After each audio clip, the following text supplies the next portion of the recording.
بسم اللہ الرحمن الرحیم۔ السلام علیکم ورحمۃ اللہ وبرکاتہ۔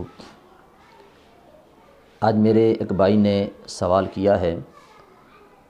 کہ قرآن پاک کے اندر جو آیت سجدہ آتی ہیں ہم پڑھتے ہیں، تو کیا آیت سجدہ جب ہم پڑھتے ہیں تو فوراً ہمیں سجدہ کر لینا چاہیے، یا ہم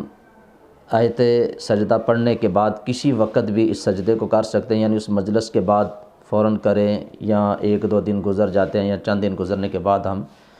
سجدہ تلاوت کرتے ہیں، تو کیا ہمارا یہ واجب جو ہے وہ پورا ہو جائے گا؟ بڑا خوبصورت یہ سوال ہے۔ اکثر ہمارے ساتھی اللہ کی توفیق سے قرآن پاک کو جب پڑھتے ہیں تو یہ آیت سجدہ جو ہیں قرآن پاک کے اندر آتی ہیں، تو جب آیت سجدہ بندہ پڑھتا ہے تو افضل جو علماء نے لکھا ہے وہ یہی ہے کہ فوراً آپ اسی مجلس میں اس سجدے کو کر لیں، اور اگر آپ نے اس وقت سجدہ نہیں کیا تو بعد میں اگر آپ کرتے ہیں تو سجدہ آپ کے اوپر یہ واجب رہتا ہے۔ اس کو جب بھی آپ کو وقت ملتا ہے، جتنا جلدی سے جلدی وقت ملے تو اسے ادا کرنا چاہیے۔ تو علماء نے جو افضل اس کا لکھا ہے کہ یہ افضل ہے، اس کی وجہ یہ ہے کہ انسان کی زندگی کا کوئی پتہ نہیں، ایک سانس کا بھی پتہ نہیں، ہو سکتا ہے کہ وہ بندہ کہتا ہے کہ بعد میں کر لوں گا، اب اسے وقت ہی نہیں ملتا، اللہ کی طرف سے اس کا وقت اجل آ جاتا ہے، تو اس کے اوپر یہ واجب جو ہے یہ باقی رہے گا۔ اس لیے علماء نے لکھا ہے کہ جب بھی آپ کو وقت ملتا ہے، بالخصوص جب آپ قرآن پاک کی تلاوت کر رہے ہیں، تو فوراً جب آپ سجدہ تلاوت والی آیت کو پڑھیں تو سجدہ کر لیں۔ اب اس میں ایک اور بات ہے کہ جو بچے طالب علم ہیں جو قرآن پاک حفظ کرتے ہیں، تو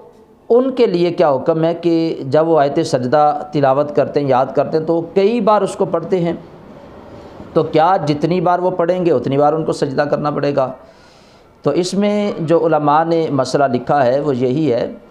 وہ کہتے ہیں کہ یہ حرج عظیم ہے، کیونکہ جو طالب علم ہے، تعلیم و تعلم کے ساتھ جن کا تعلق ہے، ان کے لیے اس میں کچھ گنجائش ہے، کیونکہ جب وہ قرآن پاک کا سبق یاد کرتے ہیں تو وہ کئی بار اس آیت کو یاد کرتے ہیں، اور جو استاد ہوتے ہیں پڑھانے والے، ان کے پاس ایک کلاس میں 50 60 بچے ہوتے ہیں، تو وہ بچے جو ہیں وہ بار بار آیت سجدہ پڑھتے ہیں، تلاوت کرتے ہیں، تو اگر وہ ان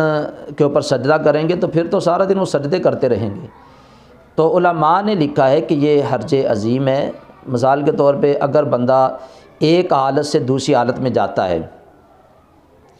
جب وہ پڑھ رہا ہے، تو کہتے ہیں کہ ایک حالت سے دوسری حالت میں جانے سے کیا مراد ہے؟ مثال کے طور پہ بچہ بیٹھا ہوا تھا، اب کھڑا ہو جاتا ہے،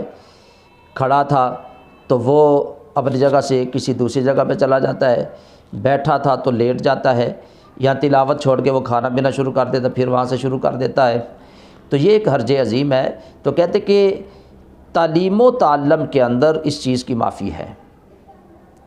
اگر وہ وہی آیت بار بار پڑھتا ہے، یعنی بیٹھا تھا تو کھڑا ہو گیا، کھڑا تھا تو کسی دوسری جگہ پہ چلا گیا، بیٹھا تھا تو لیٹ گیا، تو کیونکہ وہ تعلیم و تعلم کے ساتھ ان کا تعلق ہے، تو اگر وہی آیت سجدہ بار بار پڑھتا ہے تو اس پر وہ ایک ہی سجدہ کرے گا۔ اور اسی طرح اگر وہی بچہ جو طالب علم ہے گھر کے اندر تلاوت کرتا ہے، تو گھر کے اندر جو کرتا ہے اس کے لیے یہ حکم ہے کہ اگر وہ آیت سجدہ بار بار پڑھتا ہے تو پھر کیونکہ اس کا تعلق تعلیم کے ساتھ ابھی بھی جاری ہے، لیکن سننے والے جو ہیں نا، وہ اگر اس آیت کو سنتے ہیں، یعنی وہ بیٹھے ہوئے تھے، سنا ہے، اب وہ کسی کام کے اندر چلے گئے، وہ کام کر کے واپس آتے، پھر وہ آیت سجدہ بچہ پڑھ رہا ہے، پھر وہ سنتے ہیں، یا اب وہ کھڑے تھے تو بیٹھ گئے ہیں، بیٹھے تھے تو لیٹ گئے ہیں، تو کہتے ہیں کہ بچے پر تو کیونکہ اس کا تعلق تو ابھی تعلیم کے ساتھ جاری ہے، لیکن گھر والے جو ہیں ان کے اوپر جتنی بار وہ آیت سجدہ سنیں گے ان کے اوپر اتنی بار سجدہ تلاوت کرنا یہ واجب ہے۔ اب ہمیں اس بات کے اوپر غور و فکر کرنا چاہیے۔ ہمارے اکثر جو مدارس ہیں ان کے اندر یہ ایک چھوٹا سا سلیبس بنانا چاہیے، بچوں کو کم از کم یہ ضروری مسائل سکھانے چاہیے۔ ہاں، اگر وہ بچہ گھر کے اندر پڑھ رہا ہے تو اسے چاہیے کہ وہ ایسی جگہ پہ تلاوت کرے، ایسی جگہ پہ بیٹھ کے پڑھے کہ جہاں پہ گھر والوں کا آنا جانا اتنا نہیں ہوتا، کسی ایسے کمرے میں جو بند ہے اس کے اندر پڑھے، یا پھر کم از کم جب وہ آیت سجدہ پڑھتا ہے تو اسے چاہیے کہ اس آیت کو وہ آہستہ آواز میں پڑھ لے، یعنی دوسرے لوگ اس کو نہ سنیں۔ تو طالب علم کے اوپر وہ ایک ہی بار سجدہ کرے گا اگرچہ اس کی حالت چینج بھی ہوتی ہو، لیکن جو گھر والے ہیں ان کے اوپر جتنی بار وہ سنیں گے ان کی حالت چینج ہوگی تو ان کے اوپر اتنے سجدے واجب ہوں گے۔ اب اس کا طریقہ کیا ہے؟ بالکل سمپل سا اس کا طریقہ ہے، آپ نے اس سجدے کی نیت کرنی ہے کہ میں آیت سجدہ جو میں نے پڑھی ہے میں اس کا سجدہ کرنے لگا ہوں۔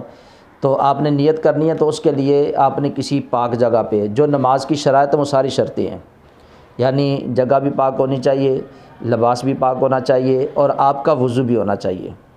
پھر جس جگہ پہ آپ نماز پڑھیں وہ جگہ بھی پاک ہو، قبلے کی طرف منہ بھی ہونا چاہیے۔ تو آپ نے تکبیر نہیں لگانی، سیدھا بالکل کھڑے ہو جانا ہے ہاتھ چھوڑ کے، تو نیت کر کے آپ نے ڈائریکٹ سجدے کے اندر چلے جانا ہے۔ تو جس طرح آپ سجدہ کرتے ہیں بالکل مکمل حالت سجدے والی ہو، حالت سجدہ میں جا کے آپ نے 3 بار سبحان ربی الاعلیٰ، سبحان ربی الاعلیٰ، سبحان ربی الاعلیٰ کہنا ہے۔ کہنے کے بعد آپ نے اگر ایک سجدہ ہے تو پھر آپ نے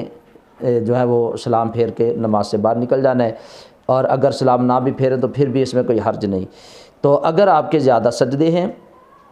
تو آپ نے پہلے نیت کر لینی ہے کہ میں قرآن پاک کی 2 آیات سجدہ جو میں نے پڑھی ہے میں 2 سجدے کرنے لگا ہوں، 3 ہے 4 ہیں، تو اکٹھے بھی آپ سجدے کر سکتے ہیں۔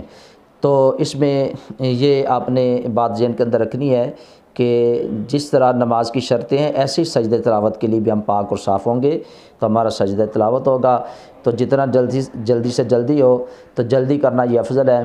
کہیں آپ کے پاس اتنا وقت نہ ہو، تو اس لیے علماء نے لکھا کہ جتنا جلدی ہو تو اس کو کر لینا چاہیے۔ ایک سجدہ ہے تو ایک کریں، زیادہ ہیں تو زیادہ بھی آپ کر سکتے ہیں۔ یہ بالکل سمپل طریقے سے، آسان طریقے سے میں نے آپ کے سامنے اس مسئلے کو رکھ دیا ہے۔ اللہ تعالیٰ کی بارگاہ میں دعا گو ہوں، اللہ تعالیٰ مجھے بھی آپ سب کو بھی قرآن پاک کو پڑھنے کی اور اس کی تعلیم کو سیکھنے کی، سیکھ کر اس پہ عمل کرنے کی اللہ ہم سب کو توفیق عطا فرمائے۔ اللہ تعالیٰ ہم سب کا حامی و ناصر ہو۔ السلام علیکم ورحمۃ اللہ وبرکاتہ۔